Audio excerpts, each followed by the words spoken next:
पहल बदलाव हिंसे में एक बार पुनः स्वागत है। मुगल साम्राज्य हम पढ़ रहे थे और इससे पहले हमने औरंगजेब के विषय में पढ़ा और औरंगजेब का ही एक पार्ट हमें पढ़ना है, वो है उसकी औरंगजेब का मराठों से संघर्ष। औरंगजेब का मराठों से संघर्ष। हम मराठों की बात कर रहे हैं। मराठे, इनकी शक्ति का उदय होगा महाराष्ट्र में शिवाजी के नेतृत्व में। तो सबसे पहला संघर्ष जो हुआ है मुगलों का वो है 1656।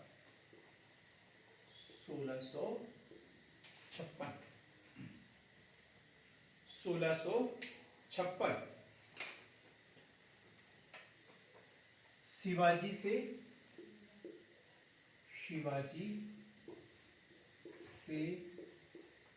पहला संघर्ष। और औरंगजेब तो स्वयं नहीं आएगा। औरंगजेब की शिवाजी से मुलाकात कब हुई थी? 1686-87 में हुई थी, है ना? बीजापुर गोलकुंडा अभियान के दौरान। हम बात कर रहे हैं 1656 की। और एक नाम मिलता है हमें, अफजल खान। 2017 की पीएससी ने क्वेश्चन पूछा था अफजल खान करके, तो हमारे मित्र लोग बोल रहे थे ये अफजल खान नहीं, अफजल गुरु है। अफजल गुरु है जिसे अभी अभी फांसी हुई है। तो जब हमें पता नहीं होता तो हम कुछ भी मन गढ़ंत कहानियां बनाने लग जाते हैं और अपने आप को खुश करने का प्रयास करते हैं। लेकिन एग्जामिनर आपको खुश तभी करेगा जब आप अच्छे से लिखोगे। तो अफजल खान की बात कर रहे हैं। तो 1659 ईस्वी में 1659 ईस्वी में अहमदनगर के प्रतापगढ़ के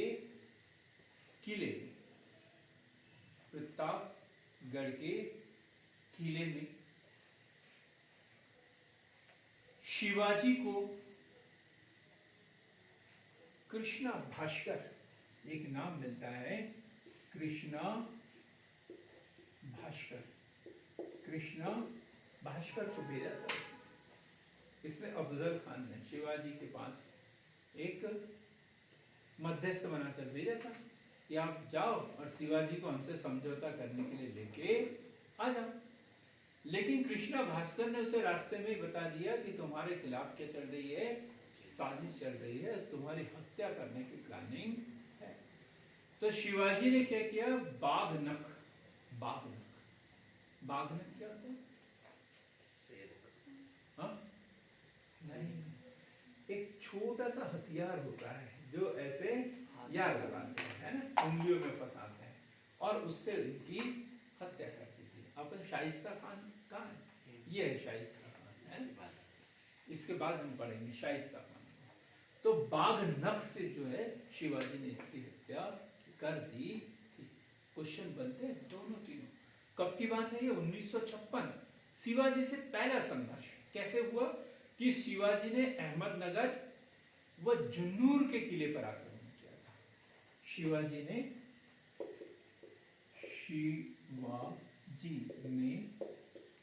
अहमदनगर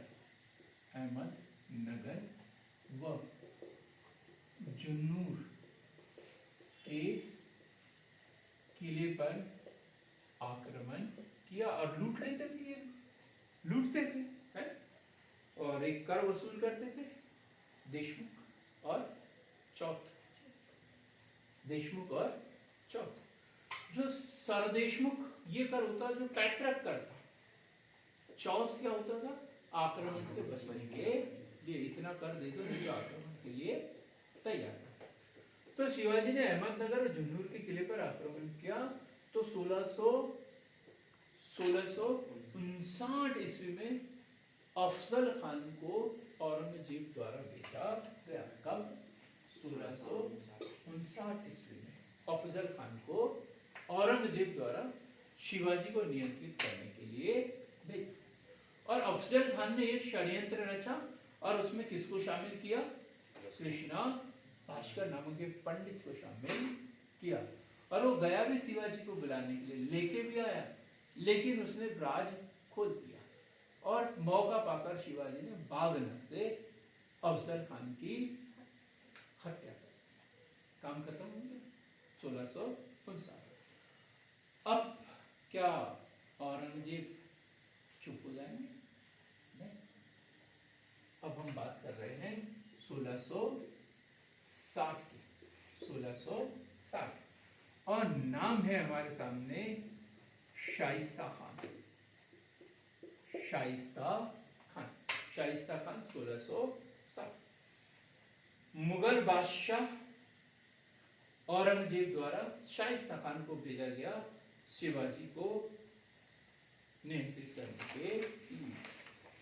शाइस्ता खान ने पुनः शिवपुर, शाइस्ता खान ने पुनः शिवपुर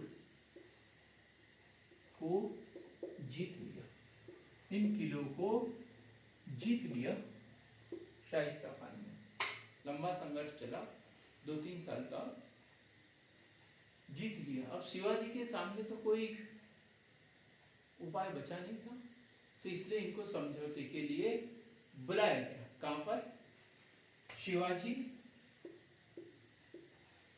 जो है, शिवाजी पुनः स्थित महल में गए शाइस्ता खान के। शाइस्ता खान के पुनः स्थित महल में गए और आधी रात्रि में उसके ऊपर आक्रमण किया। कब की घटना है? 1663 की। लेकिन शाइस्ता खान अपनी जान बचाकर भाग गए। ये बोला जाता है कि शिवाजी के वार से उनका अंगूठा वहीं पर कट के गिर गया था। यकीन नहीं आ रहा हो तो देख लो, वो पड़ा है, अंगूठा भी पड़ा है और खिड़की में से भागते हुए भी दिख रहे हैं। ये अनमोल की कहानी है शाइस्ता खान। कब? 1660 में भेजा।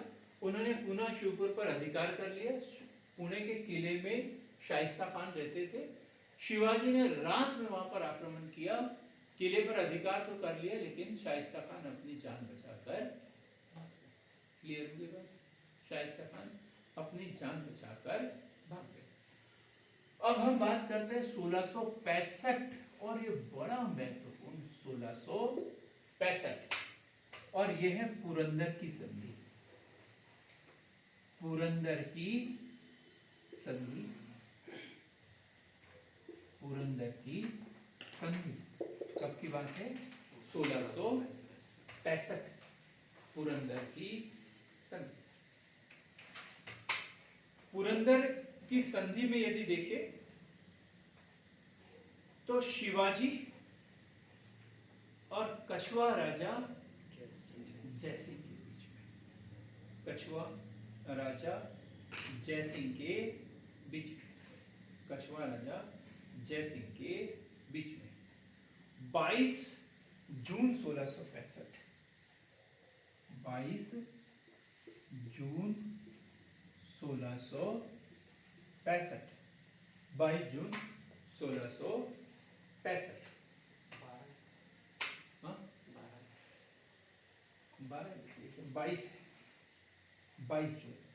22 जून 1665। क्या शर्तें थी? ये मेंस का क्वेश्चन है। पुरंदर की संधि की शर्तें लिखी।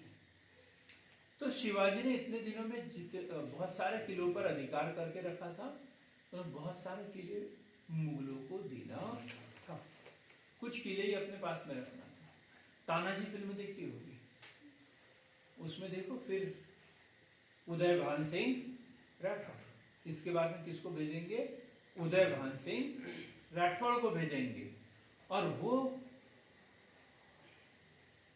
शिवाजी क्या सोचेंगे? जो पुराने किले हमारे खोए हुए हैं उसको वापस प्राप्त कर लिया जाए। तो हम देख रहे हैं 1665। तो पहली शर्त थी 4 लाख हून, 4 लाख हून मुद्रा वाले 23 किले मुगलों को दिए जाए, मुगलों को दिए जाए। क्लियर हो गया क्या? 4 लाख मुद्रा वाले 23 किले मुगलों को दे दिए जाए, जो अभी शिवाजी के कब्जे में है। कोंढाना भी उसमें से एक होगा, और इसी को के ऊपर शिवाजी अधिकार करना चाहते। बीजापुर के खिलाफ मुगलों की सहायता की जाए, बीजापुर के खिलाफ मुगलों की सहायता की जाए, क्योंकि अहमदनगर, गोलकुंडा ये तो उनके अधिकार में आ गए, लेकिन बीजापुर जो है वो अभी उनके अधिकार में नहीं है। तो बीजापुर के खिलाफ मुगलों की सहायता। संभाजी कौन? शिवाजी के पुत्र। संभाजी को मुगल दरबार में उचित जागीर व उचित मनसब देंगे, उचित मनसब देंगे। क्लियर है यहां तक बात? उचित मनसब देंगे, यहां तक बात क्लियर हो गई एकदम? तो ये पुरंदर की संधि की शर्तें 22 जून 1665 कछवा राजा शिवाजी और कछवा राजा जयसिंह और शिवाजी के बीच में 3-4 शर्तें इसकी महत्वपूर्ण। और इसी शर्तों के तहत अब संभाजी को मुगल साम्राज्य में जाना था, है ना? तो अपने बेटे को अकेले कैसे भेज देते? तो शिवाजी भी खुद गए। 1666 ईस्वी में शिवाजी 1666 ईस्वी में शिवाजी आगरा के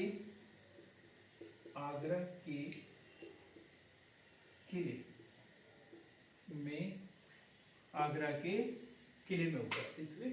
आगरा के किले के दीवाने आम में उपस्थित हुए, दीवान-ए-आम में उपस्थित हुए। ये दोनों नोशन अलग अलग है। दीवान-ए-आम में उपस्थित हुए।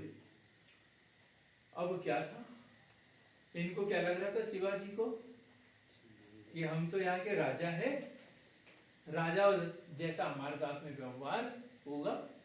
लेकिन वहां गए तो इनको तो कोई पूछ ही नहीं रहा, कोई भूल ही नहीं रहे, राजा जैसा व्यवहार ही नहीं किया जाता। तो इन्होंने वहां से वापस जाने की बात की, इनको कैद कर लिया। फिर क्वेश्चन बड़ा इंपॉर्टेंट बना वहां पे कि शिवाजी को कहाँ कैद करके रखा था? तो आगरा के जयपुर भवन में। ठीक, उन्हें आगरा के जयपुर भवन में नजरबंद करके रखा गया। आगरा के जयपुर भवन में नजरबंद करके रखा गया। लेकिन गुप्त रूप से शिवाजी और संभाजी दोनों वहां से गायब हो गए। ऐसा बोला जाता है कि जो डोना पत्थर उठाने वाला रहता है, तो टोकरी में बैठ गए थे दोनों, और उनकी मदद से वो राजमहल के बाहर निकल आए। राजमहल के बाहर निकल आए। 1680 में शिवाजी की मृत्यु।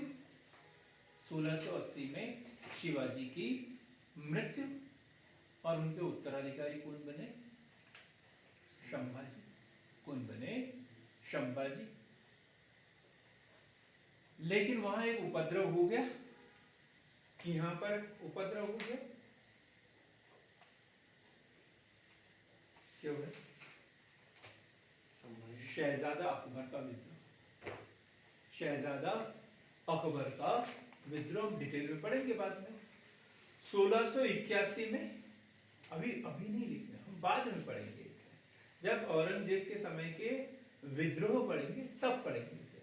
अभी तो देखते हैं यह कहानी को आगे बढ़ाना है तो एक प्रसंग वहां डालना पड़ेगा कि 1681 में जो अकबर औरंगजेब का पुत्र शहजादा अकबर, उसने दुर्गादास राजपूत,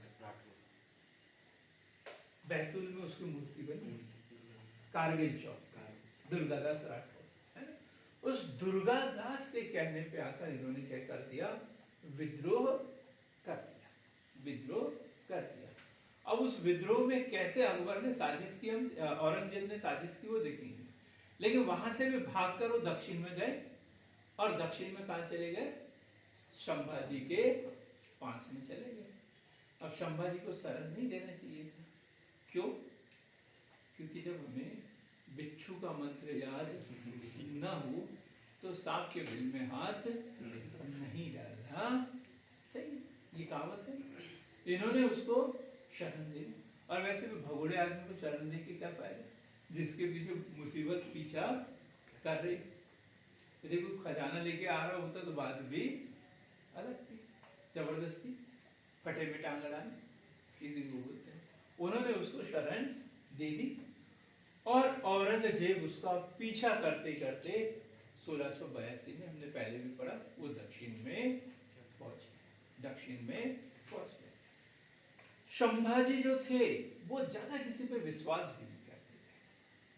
हमने पहले, हम जब शिवाजी को पढ़ेंगे, मराठों को पढ़ेंगे, तब देखेंगे कि शिवाजी जो है वो तो उच्च कुल के नहीं थे, उच्च कुल के नहीं थे, शिवाजी उच्च कुल के नहीं थे। तो उनको, उनका जो राज तिलक करवाने के लिए भी वो उत्तर भारत से किसी ब्राह्मण को लेकर गए, वहां से लेके गए थे, वहां के ब्राह्मणों से उन्होंने नहीं करवाया था राज तिलक। उसी प्रकार संभाजी की बात करें तो संभाजी भी उत्तर भारत के एक ब्राह्मण को अपने साथ में लेके गए थे, और वही उनका प्रमुख हुआ करता था। विचार विमर्श सब कुछ कौन करता था, वही करता था, कवि कलश। क्या नाम था उसका, कवि कलश। ये क्वेश्चन भी हमेशा एग्जाम में पूछा जाता है, कवि कलश, संभाजी का प्रमुख सलाहकार। और अब बात हम पहुंचते हैं 1689 में। 1689 ये घटना पूरी होगी बीच में। 1681 शहजादा अकबर का विद्रोह, 1682 शिवाजी द्वारा उसे शरण लेते। 1689 में असावधानी के कारण अपने मंत्री कवि कलश के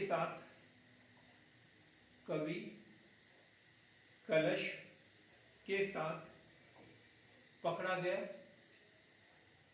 और कत्ल कर दिया गया। दोनों की हत्या कर दी गई। ये भी बोला जाता है बड़ी बेरहमी से हत्या की थी इनकी, दोनों की। इन्हें मुस्लिम धर्म कबूल करने का ऑफर दिया गया था, इन्होंने स्वीकार नहीं किया, तो एक एक नाखून निकाले थे इनके ऐसे चिमटे से। कोई आए तो जरा एक आध नाखून खींच के देखता कितनी तकलीफ होती है। पूरे नाखून खींच दिए, चमड़ी उधेड़ दी, लेकिन फिर भी इन्होंने मुस्लिम धर्म कबूल नहीं किया गया था, ऐसा बोला जाता है। और शिवाजी के बाद उनका जो सौतेला भाई है राजा राम, उसने भी संघर्ष जारी रखा। संभाजी के सौतेले भाई राजा राम ने संघर्ष जारी रखा। तो ये जो काल है संभाजी का, राजा राम का जो काल है, ये मराठा इतिहास में से स्वतंत्रता संघर्ष कहते हैं। मराठों का स्वतंत्रता संघर्ष, याद रखना, मराठों का स्वतंत्रता संघर्ष। हम बाद में पढ़ेंगे इसे आगे। अब हम इनके औरंगजेब के समय के विद्रोह पढ़ेंगे। सबसे ज्यादा विद्रोह किसके समय में हुए? औरंगजेब के समय में।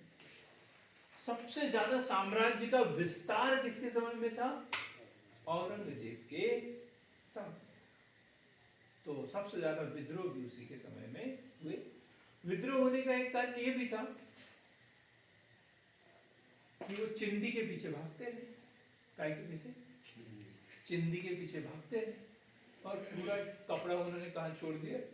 दिल्ली में। वो भागते रहे कहाँ? दक्षिण की ओर। तो जब सिंहासन खाली हो तो आसपास के लोग क्या करेंगे? स्वतंत्रता का प्रयास करेंगे और यही हुआ। और सबसे ज्यादा विद्रोह जो हुए हैं वो औरंगजेब के शासनकाल में ही हुए हैं। तो औरंगजेब के शासनकाल में जो मुख्य विद्रोह हुए हैं उनकी हम चर्चा करेंगे।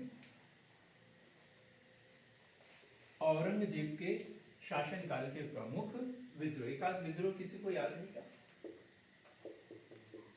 औरंगजेब के शासन काल के प्रमुख विद्रोह। अभी हमने एक विद्रोह पढ़ लिया, शहजादा अकबर का विद्रोह। कब? 1681। 1681। अभी हम पढ़ेंगे सबसे पहले जाटों का विद्रोह। जाटों का विद्रोह। जाटों का विद्रोह 1669। 1669।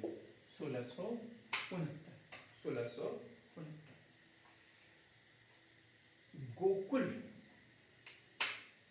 गोकुल ये क्वेश्चन पूछा जाता है, किसके नेतृत्व में हुआ था जाटों का विद्रोह? गोकुल के नेतृत्व में हुआ था। मथुरा के आसपास के क्षेत्र में, मथुरा के आसपास के क्षेत्र में इसकी शुरुआत गोकुल द्वारा की गई थी। गोकुल द्वारा की गई थी। लेकिन औरंगजेब द्वारा उसकी हत्या कर परिवार को मुसलमान बनाया गया। मुसलमान बनाया गया।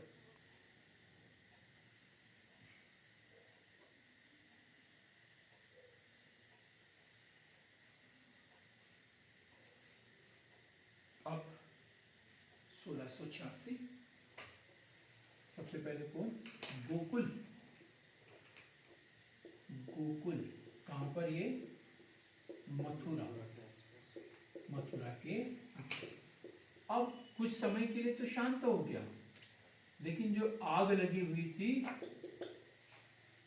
वो अभी, जो चिंगारी थी वो बहुत बड़ी ज्वाला के रूप में आगे निकल रही थी।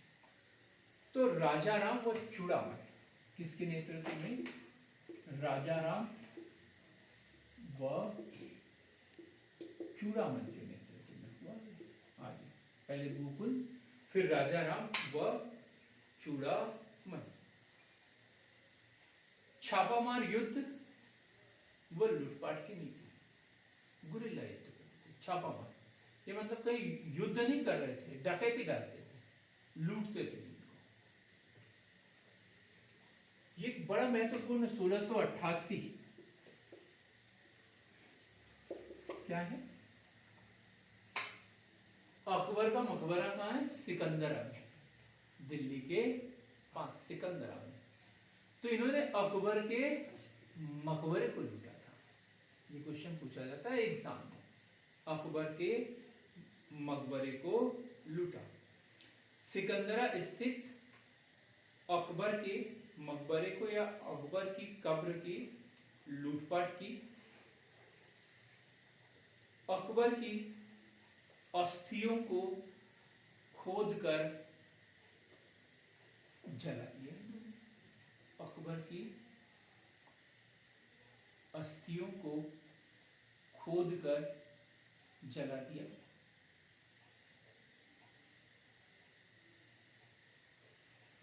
चूड़ामन एक नाम है, राजा राम और चूड़ामन। तो चूड़ामन द्वारा मथुरा के पास भरतपुर नगर बसाया था। याद रखना, इंपॉर्टेंट क्वेश्चन है। हम जो भी नोट करते हैं इसमें जो बहुत महत्वपूर्ण है, जो अति आवश्यक है, वही बातों की चर्चा भी करते हैं और वही लिखवाते भी, उसके अलावा दूसरा कुछ नहीं। तो चूड़ामन ने मथुरा के पास भरतपुर नगर बसाया था। और इसके बाद में कौन? बिशन सिंह। इसके बाद में राजा राम के बाद कौन आएगा? बिशन सिंह। और इसके समय में ये जो विद्रोह है वो समाप्त हो गया, समझौता हो गया। बिशन सिंह के समय ये जो जाट विद्रोह है ये समाप्त हो गया। क्लियर हो गया? तो जाट विद्रोह 1669 में मथुरा के आसपास के क्षेत्र में किसके नेतृत्व में? गोकुल के नेतृत्व में शुरू हुआ था, लेकिन उसकी हत्या कर दी गई, उसके पूरे परिवार को मुसलमान बना दिया गया।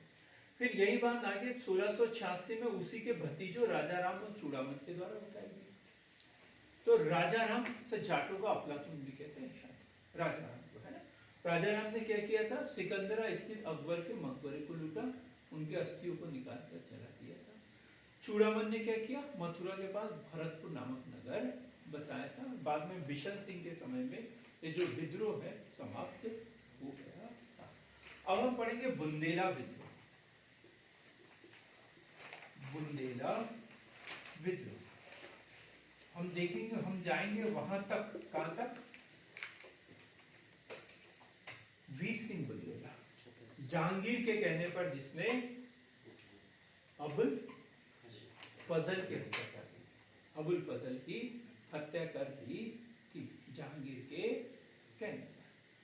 तो उसी वीर सिंह बुंदेला के वंशज जो है बुंदेलखंड के ओरछा क्षेत्र व पूर्वी मालवा क्षेत्र में शासन कर रहे थे। पूर्वी मालवा क्षेत्र में शासन कर रहे थे। राजधानी क्या थी इनकी?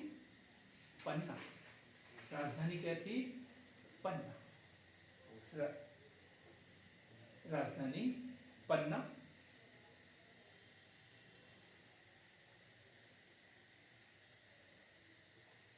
हमने देखा वीर सिंह किसके समय में?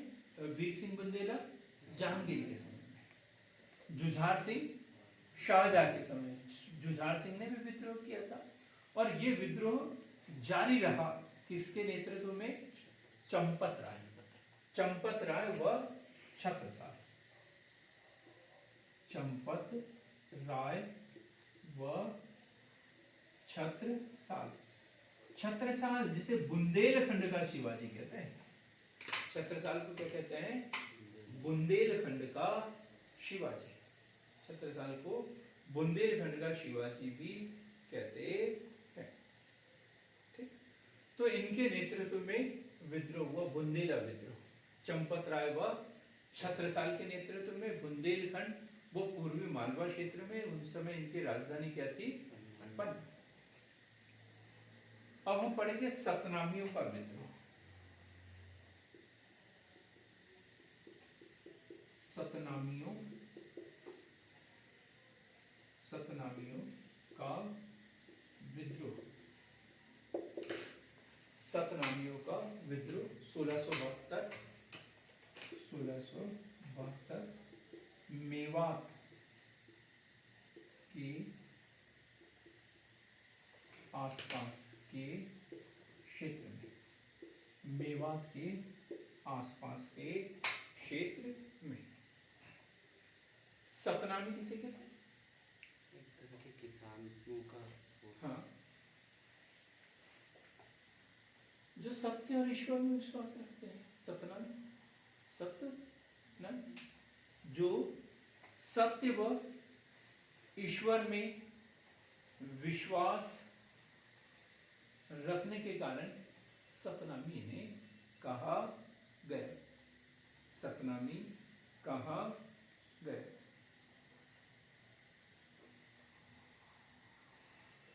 हिंदू भक्तों का एक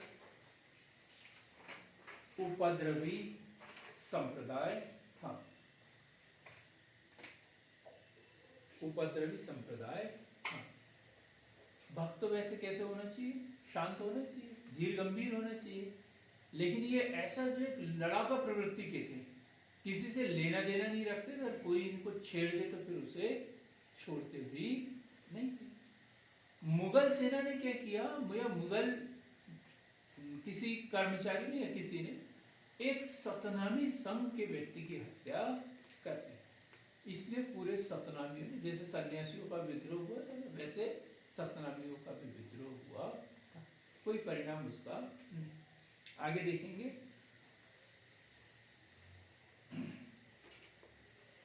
सिख विद्रोह। सिख विद्रोह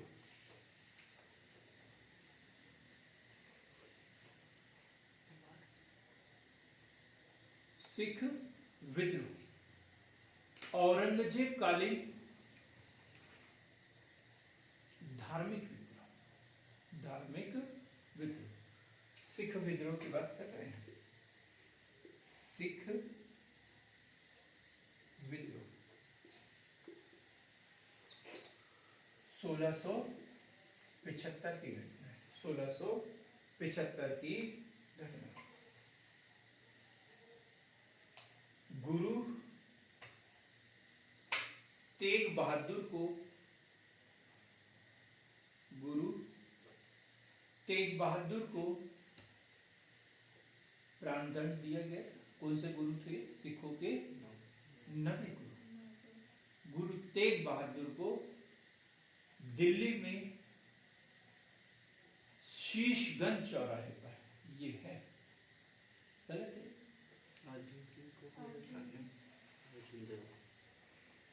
ठीक है, इतना ही याद रखें। 1675 में गुरु तेग बहादुर को प्राणदंड दिया गया। गुरु गोविंद सिंह ने, गुरु गोविंद सिंह ने विरोध किया।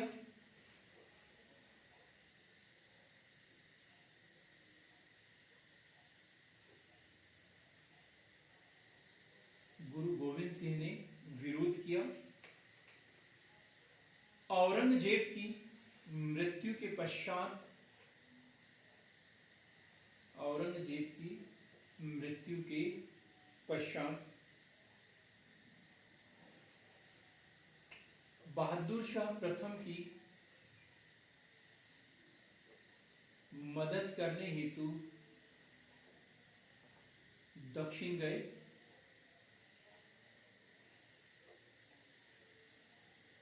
क्या हुआ था उधर, किसी को पता है क्या घटना?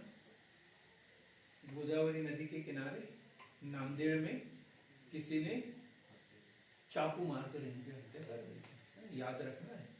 2 सिख गुरु जिनकी मुगल बादशाह द्वारा हत्या की गई और इनकी किसी अफगान ने चाकू मारकर हत्या कर दी थी। और ये कौन है?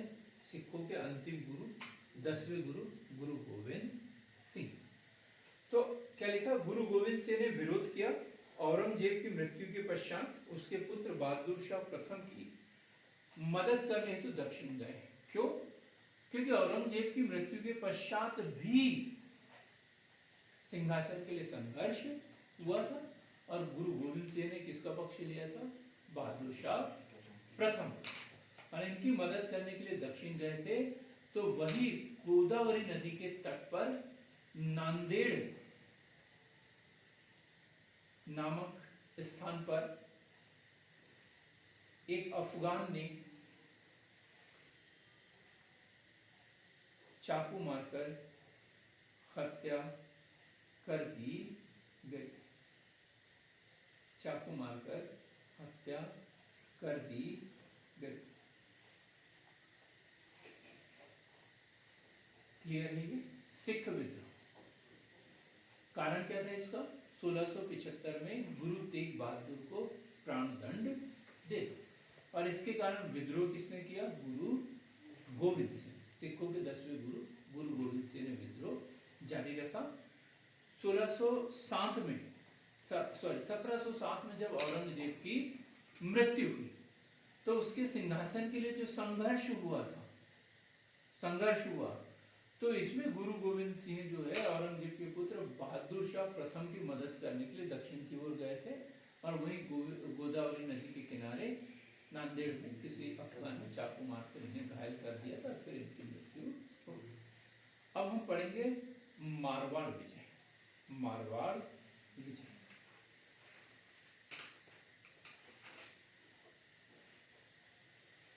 मारवाड़ विजय। अकबर ने इसे मुगल साम्राज्य में मिलाया था, इतना हमने पढ़ लिया। अकबर ने इसे मुगल साम्राज्य में मिला लिया था। और जसवंत सिंह नामक व्यक्ति यह शासन कर रहा था मारवाड़ पर। कौन शासन कर रहा है? जसवंत सिंह मारवाड़। मारवाड़ कौन? जसवंत सिंह।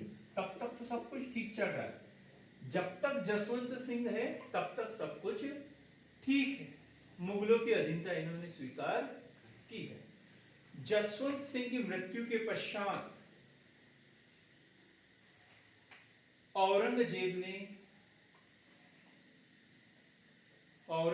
ने मारवाड़ को ब्रिटिश साम्राज्य में पूर्ण रूप से मिलाने की कोशिश की। जसवंत सिंह के बाद, ठीक। और जसवंत सिंह का पुत्र, इसका पुत्र कौन? अजीत सिंह। और एक कौन इनका सेनापति? दुर्गादास, सरदार दुर्गादास। इन्होंने बहुत अधिक संघर्ष यहां पर किया था। इन्होंने संघर्ष किया था।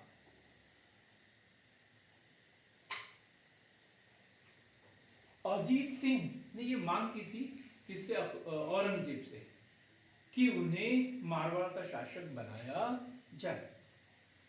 अजीत सिंह ने मांग की। जसवंत सिंह की मृत्यु के पश्चात उसे मुगल साम्राज्य में मिलाने का प्रयास किया मारवाड़ को। तो अजीत सिंह ने मांग की कि मुझे मारवाड़ का शासक बनाया जाए। और औरंगजेब क्या बोलेंगे? दीक्षित। औरंगजेब बोलेंगे कि पहले मुस्लिम धर्म कबूल करो, फिर तुम्हें मारवाड़ का शासक बना देंगे। शर्त क्या रखी औरंगजेब ने? कि पहले मुस्लिम धर्म कबूल करो, उसके बाद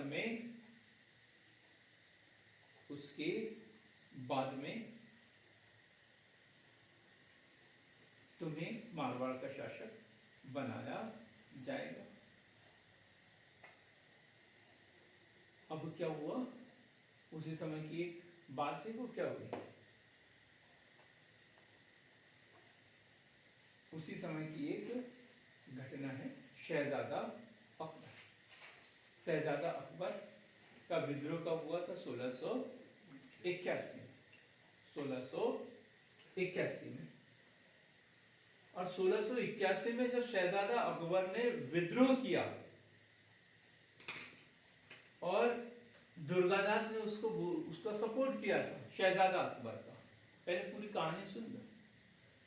दुर्गादास ने उसका सपोर्ट भी किया था कि ठीक है भाई, तुम योग्य हो, तुम्हें अब स्वतंत्र हो जाना चाहिए, ठीक, शहजादा अकबर को। तो दुर्गादास के कहने में आकर शहजादा अकबर ने अपने आप को स्वतंत्र घोषित कर दिया। और है कहां पर? वो मारवाड़ में, दुर्गादास के महल में उधर है। अब औरंगजेब बोला ठीक है बेटा, बेटा होता है, बाप होता है। उसने एक पत्र लिखा, वहां से पत्र लिखा, किसके नाम पे? शहजादा अकबर के नाम पे एक पत्र लिखा। और जो पत्र देने वाला था उसको बोला कि तू गलती से शहजादा अकबर को मत देना। किसको दे देना? दुर्गादास को दे देना। और उसमें क्या लिखा था? अच्छा हुआ बेटा अकबर, तू वहां चला गया और साजिशें कर रहा है, जल्दी हम पूरी सेना लेके आएंगे और तुम्हें वहां से दुर्गादास के ऊपर, सबके ऊपर कब्जा कर लेंगे। बस कुछ दिनों की बात है, ऐसे ही वहां पर बने रहो। ये पत्र शहजादे अकबर के लिए लिखा था, पर देना किसको था? दुर्गादास को। दुर्गादास ने देखा और उसके कान भरे हो गए कि इतनी बड़ी साजिश, बाप बेटे मिलकर हमको बेवकूफ बना रहे कि बेटा पहले से आ गया है हमें मिठाई खिलाने के लिए और बाप सेना लेके आ रहा है। शहजादा अकबर ने उसे समझाने की कोशिश की, लेकिन कोई मानने को तैयार नहीं। अब वो लोग सोच रहे कि यदि शहजादा अकबर को कुछ हो जाता है तो अकबर सेना लेकर, औरंगजेब सेना लेकर आ जाएगा, तो उसे वहां से भागने का मौका दे दिया और वो सीधा कहाँ चला गया, संभाजी के पास। तो बात क्लियर हो गई यहाँ तक। तो सरदार दुर्गादास, बाद में औरंगजेब ने मारवाड़ पर विजय प्राप्त कर ली थी। अब हम पढ़ेंगे शहजादा अकबर का विद्रोह। शहजादा अकबर का विद्रोह 1681। 1681 पिता द्वारा अपमान के कारण, पिता द्वारा अपमान के कारण और राजपूत दुर्गादास की सलाह पर, राजपूत दुर्गादास की सलाह पर 70,000 की सेना के साथ अजमेर में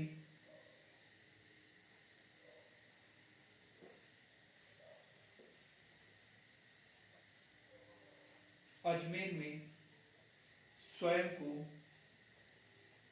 सम्राट घोषित कर दिया, सम्राट घोषित कर दिया।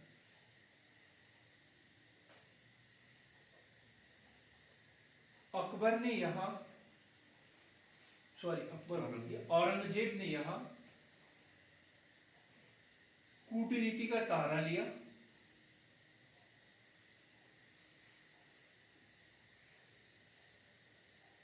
राजपूतों के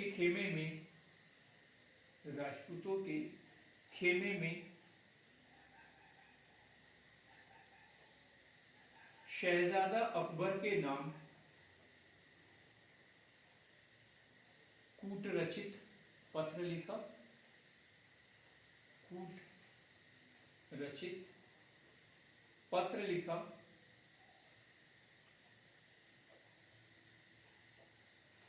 व दुर्गादास व शहजादा अकबर के बीच फूट डाल दी। गया भी नहीं वहां पे, फूट डाल दी, औरंगजेब ने फूट डाल दी। शहजादा अकबर वहां से 1682 में संभाजी के संरक्षण में पहुंचा, संभाजी की शरण में पहुंचा और पता चला कि वो फिल्म देखिएगा किसी ने, कौन सी फिल्म थी, बॉडीगार्ड, बॉडीगार्ड देखिएगा क्या? नहीं बॉडीगार्ड नहीं, वांटेड, वांटेड फिल्म देखी है किसी ने? आपने देखी? उसमें वो मोटा सा रहता है, वो रोड से जाते रहता है, एक चोर आता है उधर से, चोर आता है उधर से, उसको कुछ बोलता है, क्या बोलता है उससे? किसी को मत बताना, किसी को मत बताना, और वहां से भाग जाता है। पुलिस आती है, उससे पूछती है चोर तुम्हारे पास रुका था? बोलते हैं हाँ, क्या बताया? किसी को कुछ मत बताना, बोलता है किसी को कुछ मत बताना। खूब कुटाई करते हैं उसकी। तो फिर जैसे पुलिस वहां जाती है, वो चोर दोबारा आता है उसके पास में, बोलते क्यों, तूने कुछ बताया तो नहीं? बोलते नहीं, और फिर चोर भाग जाता है। पुलिस दोबारा आती है, बोले तुम्हारे पास दोबारा आया था, क्या बताया? वो पूछ रहा था कि कुछ बताया तो नहीं। तो ऐसे संभाजी की हालत हुई, क्योंकि शहजादा अकबर संभाजी के पास में गए, कुछ महीने तक नाश्ता पानी रहा, खाया पिया, और वहां से वो भाग गए। जब उनको लगा कि औरंगजेब यहाँ पे भी आ सकता है, तो वहां से फारस की ओर भाग गए, और लेने के देने किसके पड़े? संभाजी के।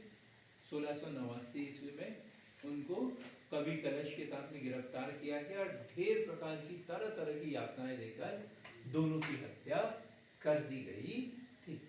अब शहजादा अकबर का क्या हुआ फिर? शहजादा अकबर दर दर भटकते रहे, दर दर भटकते रहे और 1704 ईस्वी में फारस में इनकी मृत्यु हुई। 1704 ईस्वी में फारस में इनकी मृत्यु हुई। पिता से पहले पुत्र की मृत्यु हो गई। 1704 ईस्वी में अकबर शहजादा अकबर की मृत्यु हो गई। खत्म हो गया शहजादा अकबर का विद्रोह। लंबा चौड़ा है, क्वेश्चन आता है। एक नाम हम आगे और पढ़ेंगे, अकबर द्वितीय। अकबर द्वितीय भी पढ़ेंगे, जो राजा राम मोहन राय को राजा की उपाधि दिया। ठीक, अभी हमने अकबर पढ़ा और दूसरा क्या पढ़ा, शहजादा अकबर। 2 लाइन और पढ़ेंगे हम। अब औरंगजेब की मृत्यु 1707 ईस्वी में। 1707 ईस्वी में औरंगाबाद में दौलताबाद के फकीर बुरहानुद्दीन की कब्र के अहाते में शव को दफनाया गया। भाई उसकी पत्नी के लिए तो उसने मकबरा बना दिया था, बीवी का मकबरा, और एकदम ताजमहल की तरह बनाया था। ताजमहल की प्रतिकृति या द्वितीय ताजमहल या ताजमहल की नकल है। शिशु या बेबी ताजमहल एतमादुद्दौला के मकबरे को कहते हैं, जो दिल्ली में है। लेकिन ताजमहल की प्रतिकृति या द्वितीय ताजमहल किसे कहते हैं, बीबी के मकबरे को, जो औरंगाबाद में है। लेकिन अकबर की जो औरंगजेब की जब मृत्यु हुई तब उसके पुत्र तो योग्य थे नहीं, जो उसके कब्र को लाके उसकी पत्नी के बगल में दफन करते। तो उसे एक फकीर की दरगाह में उसी की कब्र के पास में दफनाया गया। कहाँ पर, वो भी दौलताबाद में। बड़े कंफ्यूज हो जाते हैं यहाँ पर लोग, औरंगाबाद करके आ जाते हैं, और दोनों ऑप्शन दिए रहते हैं। दौलताबाद भी दिया रहेगा, औरंगाबाद भी दिया रहेगा, और हम क्या करके आ जाते हैं, औरंगाबाद। द्वितीय ताजमहल ये वो सब पता है। शुरुआत में मैंने क्वेश्चन पूछा था तो उत्तर तो यही मिला था मुझे, उसका मकबरा कहाँ है, औरंगाबाद में। तो उसका मकबरा नहीं है। देखो शुरुआत हमने की थी, वहीं पे हमारी एंडिंग पे हो गई कि उसका मकबरा नहीं है। उसे कहाँ, औरंगाबाद में दौलताबाद के फकीर बुरहानुद्दीन की कब्र के आहते में उनके शव को दफनाया गया। क्या बोलता था, और जब उसकी मृत्यु निकट थी तब क्या बोलता है, वहां लिखा हुआ है, वो उसके शब्द जो है उसकी कब्र पर लिखे हुए हैं। क्या लिखा है, देखिए, नहीं पता। कुछ अच्छा लिखे और आगे भी कुछ अच्छा करने की उम्मीद नहीं, ऐसा नहीं है। देखें, मैं अकेला आया था और अकेला जा रहा हूं। मैं अकेला आया था और अकेला जा रहा हूं। मैंने देश अथवा लोगों का भला नहीं किया। मैंने देश अथवा लोगों का भला नहीं किया तथा भविष्य में कोई आशा भी नहीं, तथा भविष्य में कोई आशा भी नहीं, भविष्य में कोई आशा भी नहीं। क्लियर हो गया औरंगजेब के बारे में। औरंगजेब का हमने पहले बीजापुर अभियान पढ़ लिया और गोलकुंडा पढ़ लिया 1687। गोलकुंडा 1687। कौन था वहां का शासन, हसन कुतुब शाह था। और वहां पर मदन्ना और अकन्ना 2 ब्राह्मणों के हाथ में सत्ता थी। ये शब्द बोलना किया था मैं इससे, मदन्ना और अठन्ना या अकन्ना नामक 2 ब्राह्मणों के हाथ में सत्ता थी। मदन्ना और अकन्ना नामक 2 ब्राह्मणों के हाथ में सत्ता थी। अब हमारा जो मुगल साम्राज्य के शासक जो थे, बाबर, हुमायूं, अकबर जहांगीर, शाहजहां और औरंगजेब। पूरा हमने इनके विषय में क्रम से पढ़ लिया है। अब हमें इनकी प्रशासनिक व्यवस्था, स्थापत्य कला, चित्रकला, अकबर की मनसबदारी व्यवस्था, सभी के विषय पर एक एक वीडियो हमें प्राप्त होंगे और उसी के माध्यम से हमारा पूरा मुगल साम्राज्य जो है वो समाप्त हो जाएगा। बहुत बहुत धन्यवाद आप लोगों का। हमारे चैनल को लाइक, शेयर और सब्सक्राइब करें। बेल आइकन को अवश्य दबाएं ताकि आगे का नोटिफिकेशन आपको मिलता रहे।